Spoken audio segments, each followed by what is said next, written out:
Hi, I'm Glenn, Dad's second son.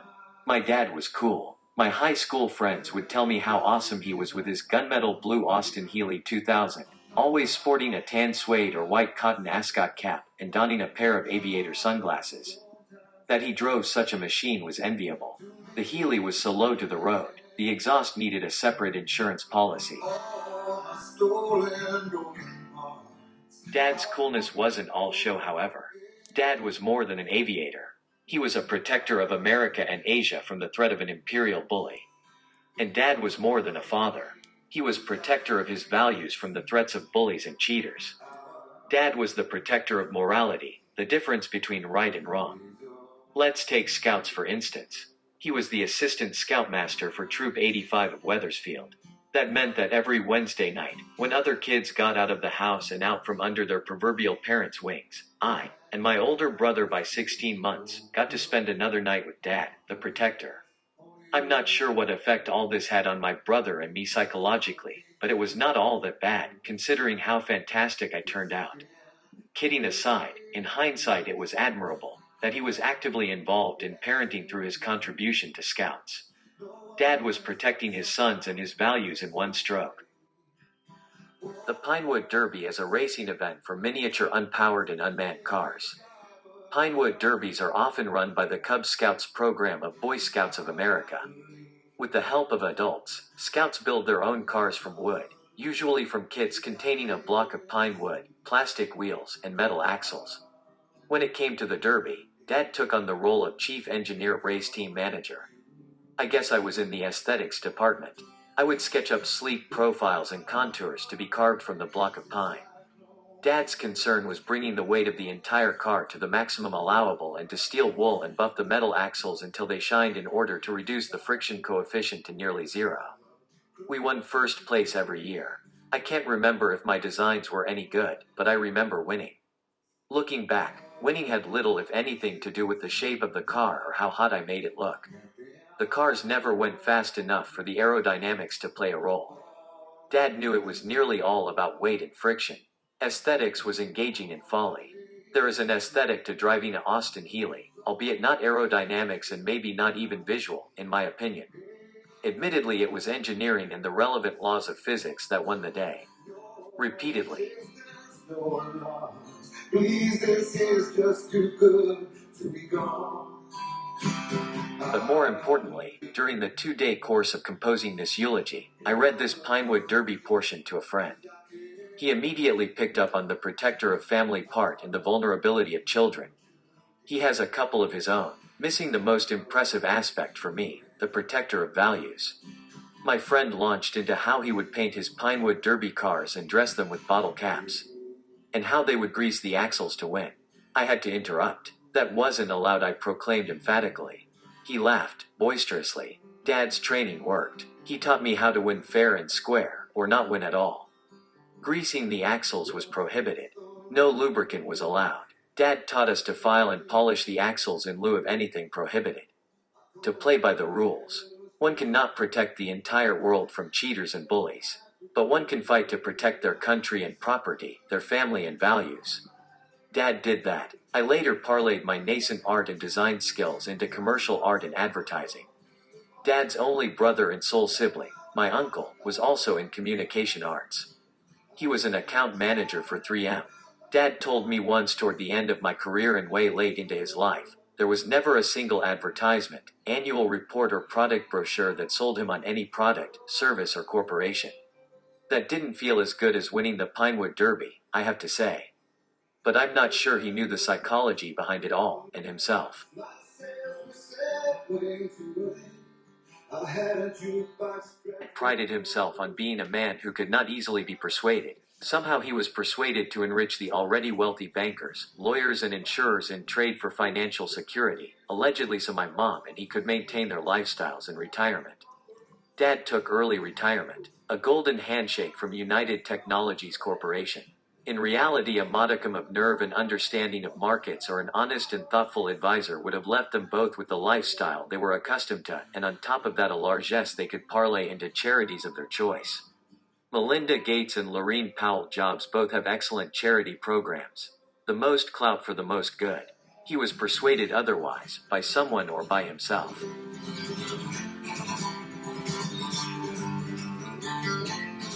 Mom once asked me if pride is a sin. I replied in the affirmative. How could I argue against such proverbial wisdom? She followed with, "Why so?" I answered back, "It takes one down many a wrong road half the time." I was guessing. I do know, and did learn we all must serve something other than ourselves and our nation. What that is differs with the individual, I suppose. One of the last things my father said to me is, "Glenn, you're not always right." I have no idea what he was referring to. Was he reading my mail? Was it his pride speaking? As much as he loved the English, and the Europeans in general, he totally dissed Britain's royal family. He believed in merit. Not a bad thing. Not a bad thing at all. The fruit doesn't fall far from the tree. I'm down with Dad on the value of merit. Meritocratic was Mike. Mike was a meritocrat, handed early retirement, a pension, multiple stipends, and an inheritance.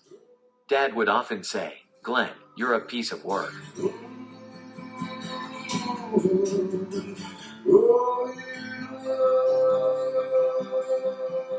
I wish he shared more with me rather than competing with me. We could rally together. We had a lot in common. But he was competitive, on the tennis court, on the golf course, and within the family. But mostly in a gentlemanly manner. He prided himself on good sportsmanship. Dad was cynical of intellectuals. He told me that. I can't remember why, or when exactly. He was a practical man. He wasn't keen on theories or theology. He might have been an objectivist. Mom was the church-goer. Dad often stayed home, as I recall, maybe to get work done, build an addition to the house, or to cleverly transform his charcoal grill into a homemade smoker with 20 feet of metallic duct that had a wooded box at the end far from the fire to hand the meats. Or maybe he skipped out on services to play a deserved round of golf or practice his tennis serve. Not sure. Off we went with Mom begging not to have to go. Dad was a gentleman. Dad was proud. He was more a gentleman than he was a proud Italian. He dropped the uppercase C in our family name, perhaps thinking that would anglicize himself and his family. His brother Al, my uncle, did not. There's a notorious crime family in Chicago using the original capital, C, as the third letter in our family name. In contrast, there's a family-owned and operated chain of grocery stores in Larchmont, where he grew up, and throughout Westchester County, that uses the same original combination of uppercase and lowercase. Remember, Dad played by the book. I suspect distancing himself, and our family, from any unfortunate association with criminality superseded an association with a top-notch, regional, family-owned, purveyor of Epicurean delights. I admire the disassociation from the mob for sure. But as an artist and a purist, I like the way the Cap C looks and chose to return to the original configuration. I feel I can distance myself through my actions over time. Dad never broke the law. Never even flirted with it. He prided himself on his understanding of ethics. He never broke his unspoken moral code of playing by the rules.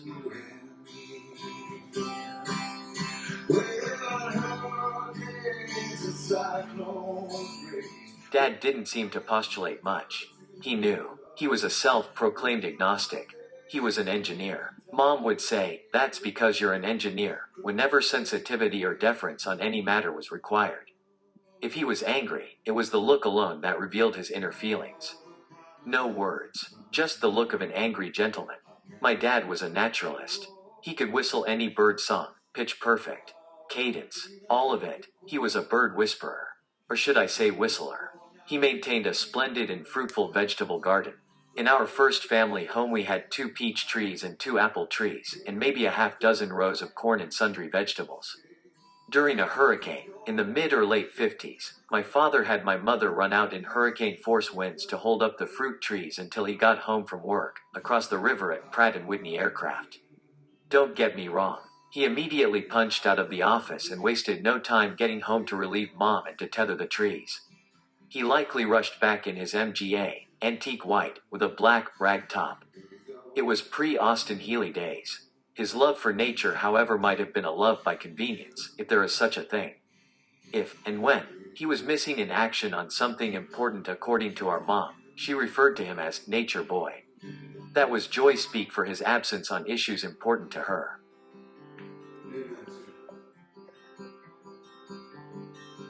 Well, I stood storm like a midnight Dad worked hard, and played hard too. Nature boy. Synonymous with playboy, I suppose. Even before he retired from Pratt & Whitney, by then United Technologies, 40 years ago. It was golf, tennis and skiing and later biking when his agility expired. He told me this year he would occasionally bike from Avon to Old Saybrook. Wow. And back. I didn't ask for fear I might trip him up. I feared my dad. I remember the trophies in the cherry-paneled recreation room that my father built. Multiple tennis and golf, but no skiing trophy. Skiing was apparently for recreation only. For the aesthetics. He was into aesthetics, whether he knew it or not. Skiing was also for him a communion with nature and a challenge with nature. Biking later in life contributed to his longevity, I think. It all did. Being nature boy truly paid off. Early retirement left much time for sports, travel, and baking homemade bread. His bread was awesome. He smoked fish in his homemade smoker. Delicious. When he wasn't smoking salmon, he often cured it in salt and sugar with sprinkles of dill and maybe drizzled vodka. Thin slices of this meat on his toasted homemade sourdough was out of this world. He did volunteer work for the hospital walking distance from Mom's and Dad's home in Palm Beach County a couple of days a week. I think he played harder in Connecticut than Florida. He loved Connecticut and the change of seasons. It's important to note Dad was a perfect gentleman on the court, win or lose. I trust, equally so on the golf course. Never saw the man golf. I never saw any bent clubs. Who knows, maybe the entire bag ended in the drink on the last round he ever played. That was gratuitous. He was always a gentleman in the game. And in life. I remember him gifting me his full bag of clubs when he was sure he would give the game up. The woods were heads actually made of wood. The shafts were steel. We're not going back that far. His demeanor and sportsmanship always impressed the heck out of me because I wasn't so well composed. I had a temper. He did too, but never on the court. Seriously, his sportsmanship was admirable. He was a good sport. A great sport, in fact. A gentleman jock.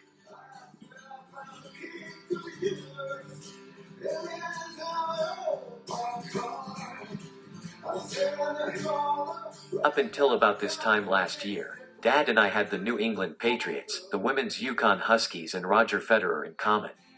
We would call each other occasionally, prior to any game or match. Sometimes mid-game or after. I learned to not bother calling about a Nadal match, however. He never liked Rafael Nadal, nor did he care for Andy Murray. He loved Roger Federer and Tom Brady. I think it was the gentleman thing combined with talent. Spygate and Deflategate never bothered him until Brady's contract expired. Then he admitted he may have won more games than he deserved.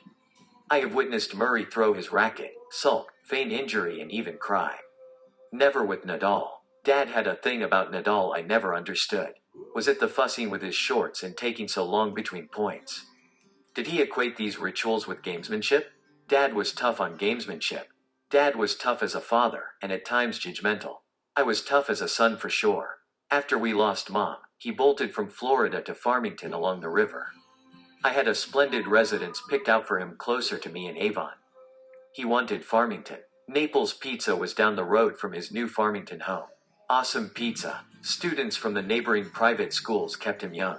I think my pick would have worked out better toward the end. He could have biked north, past my house. But not unannounced, thank you. But he loved it there in Farmington. It was peaceful, idyllic. Dad vacillated politically but always was engaged. He wrote the Oval Office and his congressman continuously. He had in his library hard copies of The People's History of the United States, Tom Brokaw's The Greatest Generation, and Truman. Truman was on loan from a close friend. I wonder how he felt about the conflicted Truman. I vaguely remember Dad opening up to me about a snap decision the man made that bothered him. He likely agreed with the Truman Doctrine, however. Not sure. One thing I do know for sure, he read Hillary Clinton's book, It Takes a Village. He referenced it multiple times to me. I think of Hillary as an intellectual, so she was an exception. He wasn't cynical of Hillary. Dad thought Hillary was the most qualified candidate for the 2016 general election, and he wanted her, a woman, in the White House. He hated Trump. He disliked Nadal, but hated Trump. We did at times agree with each other even if we were just as often at disagreement within ourselves. Neither of us were always right.